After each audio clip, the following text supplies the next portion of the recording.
Omar Ahmad stood at the edge of something far larger than he had imagined a moment ago. He was simply a professor explaining grammatical structure to a class, half asleep. Now he was being handed the future wrapped in a suit and a number large.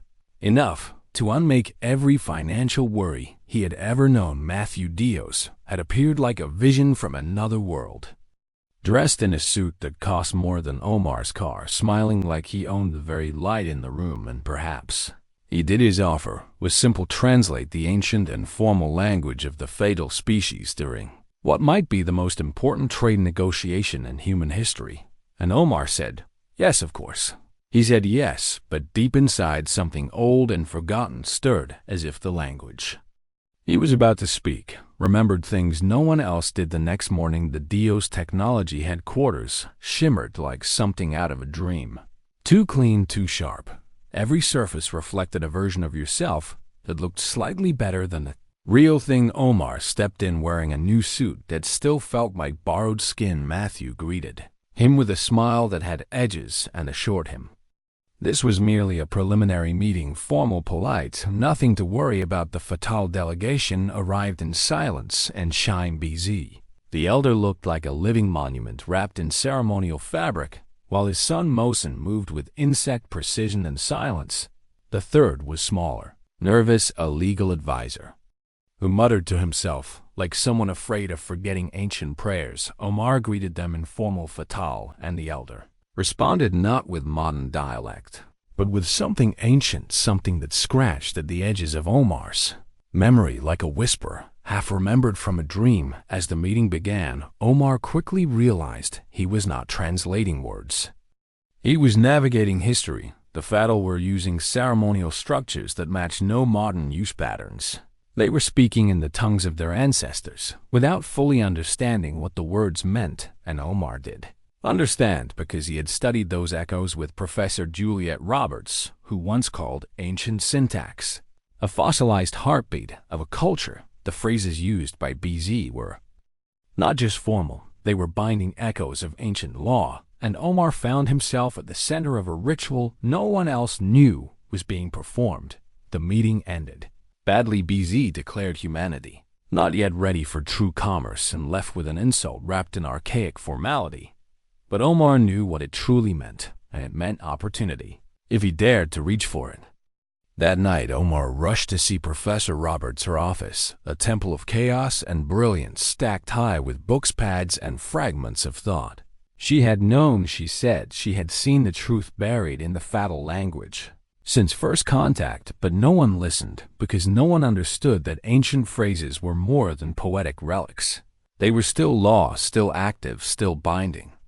If someone spoke the right words in the right way at the right time, and Omar had done just that accidentally, or perhaps inevitably, Roberts handed him ancient texts, old scrolls, and legal clauses, written in a syntax forgotten by all but the ghosts of scholars, and told him to memorize them, because tomorrow he would be standing on the border between forgotten law and unfolding history, and he would need every word to survive. Omar arrived early the next day, armed not with weapons, but with words.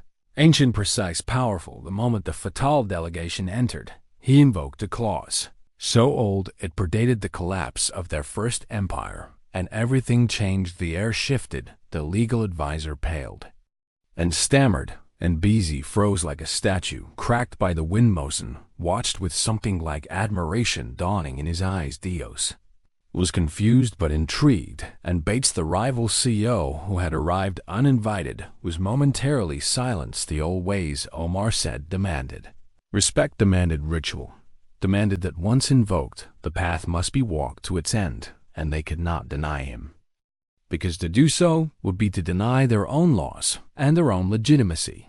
And so the negotiation began again, but not on modern terms, not with smooth digital contracts or polite nods, but with poetry, with movement, with heat, with fire.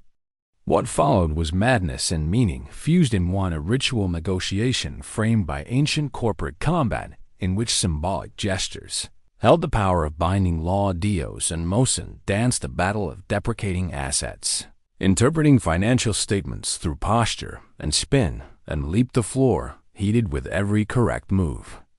And Omar watched, translating each gesture, each phrase into the language of tradition as the legal advisor recorded each point with reverence and anxiety. The Trade Commission watched for morbid, alerted by ancient signals buried in the invocation of pre-collapse protocols, and soon the stars themselves were witnesses to a contract rewritten by sweat and law and rhythm and fire. And still the negotiation continued with haiku contests on futures trading and competitive metaphors about projected market disruption until even Bates could no longer pretend. This was not real.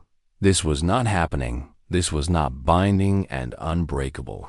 The final movement came with the discovery that the ancient trade routes mapped out in pre-collapse law overlapped precisely with modern routes, currently monopolized by the consortium, meaning the consortium was in violation of their own laws older than their titles, older than their profits, older than their memory. Omar spoke the clauses one by one, each syllable a nail in the coffin of exclusive claim, and when the Trade Commission confirmed the legality of the ancient routes, the room fell into a silence so complete it felt sacred. Mosin spoke first, suggesting compromise, suggesting a return to cooperation, suggesting they remember who they once were and who they might become. And then BTI bowed his great head and agreed, not out of defeat, but recognition that the old ways were not gone, only sleeping, and now they had awakened, but the old ways were not done yet.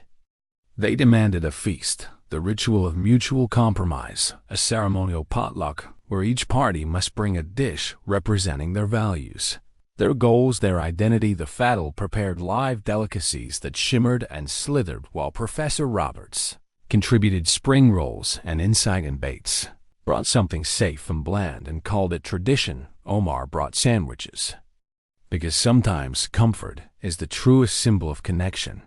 The table became a forum, each plate a paragraph, each taste a treaty. The legal advisor recited dining protocols with a solemnity usually reserved for funerals and weddings, and Omar translated each course, each clause, each bite until the final course was served and the agreement was sealed, not with ink, but with shared nourishment and ancient words. The deal was done. The trade routes opened, the consortium humbled but not broken, and Earth entered a new age, not by force or trickery, but by memory, by scholarship, by the power of a language once thought dead, and a professor who chose to listen to what it still whispered. Omar stood beside Roberts outside the ceremonial dining hall, watching the stars turn, and felt something settle in his bones, not pride, not triumph, but understanding that knowledge is power when wielded with care, that history is law when spoken with clarity, and that tradition is a living thing when respected and remembered. Roberts smiled and said, "I told you ancient linguistics would be useful in the real world," and Omar nodded, because it had been and would be again. The next day, the headline screamed success. The world watched in awe as a translator changed the course of interstellar commerce with nothing but words. But Omar ignored the noise.